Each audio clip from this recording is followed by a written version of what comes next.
ang presyo ng bigas ng 20 piso. He's really a weak leader.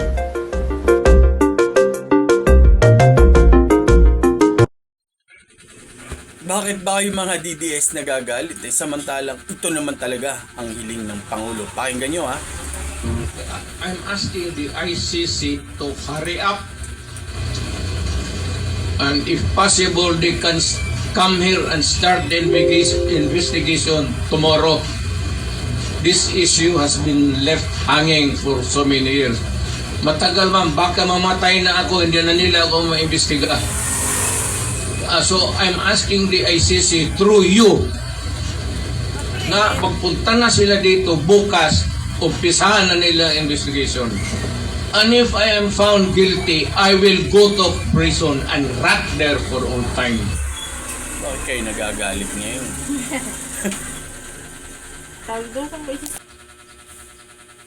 So yun, siya naman ang nag-request, di ba? Kaya kalma po tayo mga DDS. Yun po request ni former President Duterte, madaliin na ng ICC ang pagsundo sa kanya, paghuli sa kanya, para matapos na kasi nga daw po matanda na siya. Baka daw kamatayan na niya. Tapos ngayon, ba't nagwawala kayo? May request naman niya ni Pangulong Duterte. Huwag po tayo magalit. Huwag kayo magalit kay BBM, huwag kayo magalit sa mga nakaupo sa gobyerno ngayon.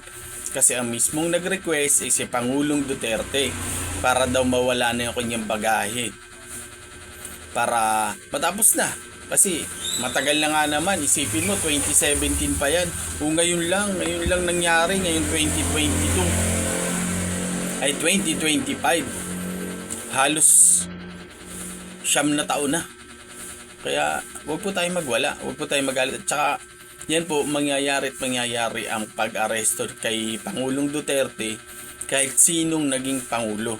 Kahit kay Leni Robredo, si Manny Pacquiao, si Isko Moreno, kahit sino pong nanalo sa kanila, nga-aresto talaga ang dating Pangulo. Dahil may demanda po eh. Umalis man sila sa ICC, pero ang problema nga po sa Interpol, hindi naman sila umalis. Hindi naman niya inalis ang bansa. Kaya doon siya nagkaroon ng problema, doon siya nahabol.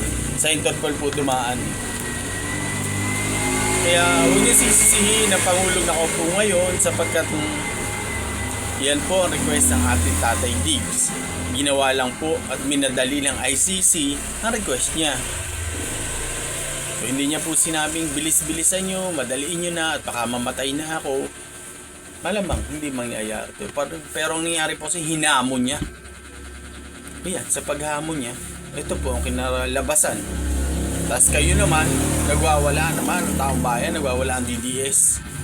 Bakit kayo nagwawala? Ay, request ng tatay nyo yan. Sige po kayo magalit. Pinakita ko lang sa inyo yung video ito. Panoorin nyo yung video para naman maidigaya kayo. Sinabi niya yung paghahamon niya sa ACC, hindi lang isang beses, hindi lang sa Congress yan. Nung matin siya nung first and last attend niya sa Congress hearing nung December ata yun. Nung kasagsagan ng Sara Duterte. Kaya panoorin niyo po. I'm asking the ICC to hurry up, and if possible they can come here and start the investigation tomorrow. This issue has been left hanging for so many years. Matagal man, baka mamatay na ako, hindi na nila ako maimbestiga. So I'm asking the ICC through you na magpunta na sila dito bukas, umpisahan na nila investigation. And if I am found guilty, I will go to prison and rot there for all time.